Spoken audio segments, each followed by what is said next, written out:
In a small village nestled between hills and rivers, there lived a girl named Amina.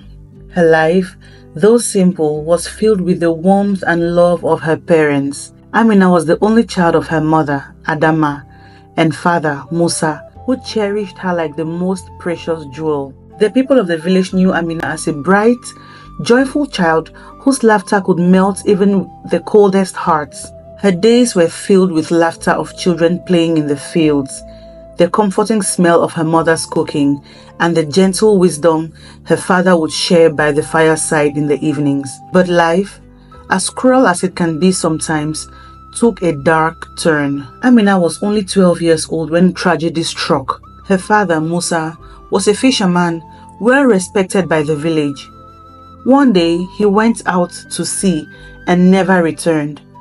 The waves swallowed his boat, and the village mourned him, but none more so than Amina and her mother.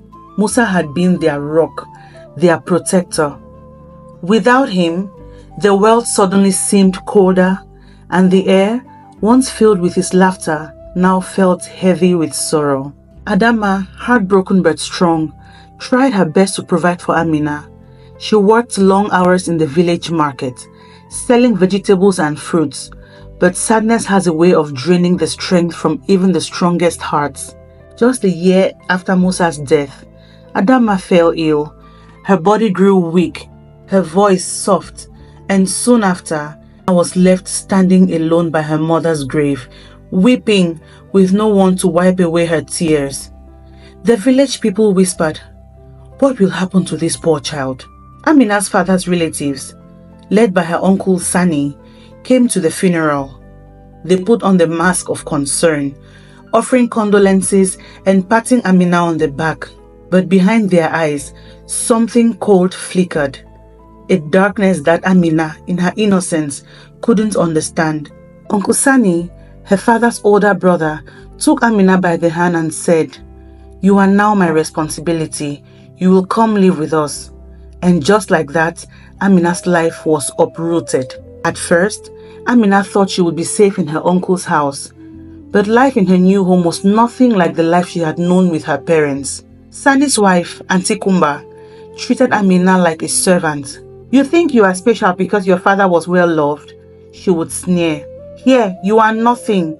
Your parents are gone, and so is their love for you."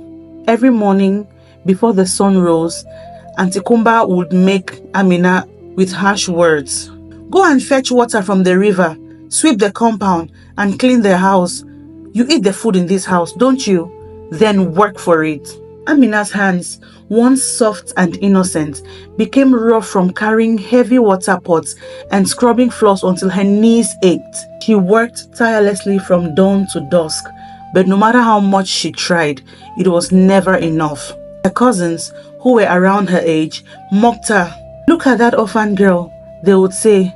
"Who will ever marry someone with no parents and no dowry, eh?" Their laughter rang in her ears like cruel bells. But Amina kept her pain to herself. Her heart longed for the comfort of her mother's embrace, for the days when her father's strong voice would soothe her worries. One evening, after an especially long day, Amina sat outside the house, staring at the stars. She used to sit like this with her father, listening to the stories he would tell, tales of warriors, spirits, and the ancestors. As she looked up, she whispered, "Baba, where are you? Mama, why did you leave me?" But there was no answer, only the soft whisper of the wind through the trees. As time passed, Amina's suffering grew worse. Uncle Sani began to grow bolder in his cruelty. He saw Amina as a burden, and even worse, he began to see her as someone he could use. One night, he called Amina into his room under the pretense of giving her chores. His eyes lingered too long, and his words became sharp. "You are old enough to work harder for this family. You live under my roof, eat my food. You owe me." Fear crept into Amina's bones. She had heard of such things happening to other girls, but never did she think it would happen to her. She tried to escape, but Sani caught her arm.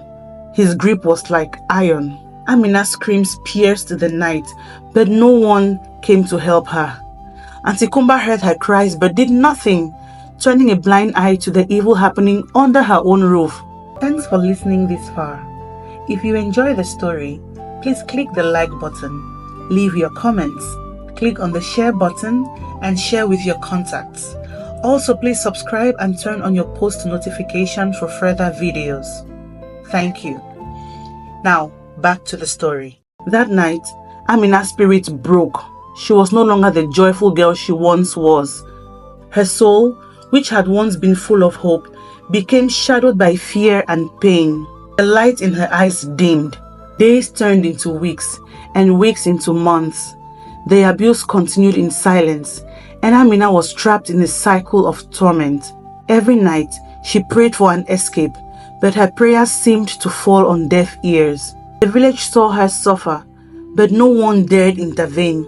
In some parts of the village, whispers rose. People talked about her plight, but no one had the courage to face Uncle Sani. How dare they? They had no power to approach Uncle Sani. Amina began to wonder if the spirits of her parents had forgotten her too. One fateful morning, a distant aunt, Mama Zainab, came to visit. She had heard rumors about Amina's sufferings, and though she had little of her own, she couldn't stand by and watch the child be destroyed. When she saw Amina, thin, bruised, and broken, she wept openly. "What have they done to you, my child?"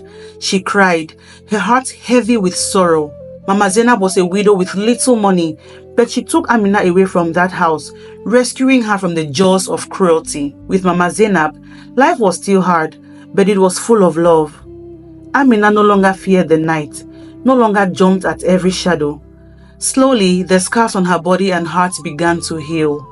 Mama Zainab treated her like a daughter, teaching her how to sew and weave, skills she could use to make her own way in the world. Though Amina still carried the pain of her past, she found a new family in Mama Zainab, and bound not by blood, but by love. But the pain of what had been done to her never fully left Amina. She grew older, wiser, but her eyes carried a sadness that no one could erase. Even as she blossomed into a strong woman, she knew the scars of her childhood would remain with her forever. Years later, Amina returned to the village for a ceremony. The people who had once turned away from her suffering now marveled at the strong, graceful woman she had become. But when she saw Uncle Sani and Auntie Kumba, her heart ached with all the memories of her stolen childhood. They had grown older, weaker, but the darkness in their hearts had not faded. Amina stood tall, her voice steady as she spoke. "You tried to break me, but I am still here. I am still standing. The love of my parents, the kindness of Mama Zainab, they kept me alive when you tried to bury me in the darkness." The villagers, hearing her words, felt shame wash over them. They had watched a girl suffer and did nothing. Now, they saw the strength of the human spirit in Amina, the girl who had been abandoned, yet found the strength to rise again. The story of Amina is one of pain and suffering. It is also a story of resilience. It is a story of how love, even when it comes from unexpected places, can heal wounds that seem impossible to heal. Amina never forgot her parents, nor did she forget the pain caused by her uncle's cruelty, but she learned that the strength of her parents was greater than the darkness of her past. As the years went by, Amina became a symbol in the village, a reminder that in the face of unimaginable pain, one can rise again. The village children would sit at her feet, listening to her stories, their eyes wide with wonder. Amina would look up at the stars, just as she had with her father so many years ago, and would smile. Her story was not just one of survival, but of triumph. I hope you love the story, and if you do, please leave your comments in the comment section telling me what story you would like to hear next. Please click the subscribe button, and I'll see you in my next video. Bye!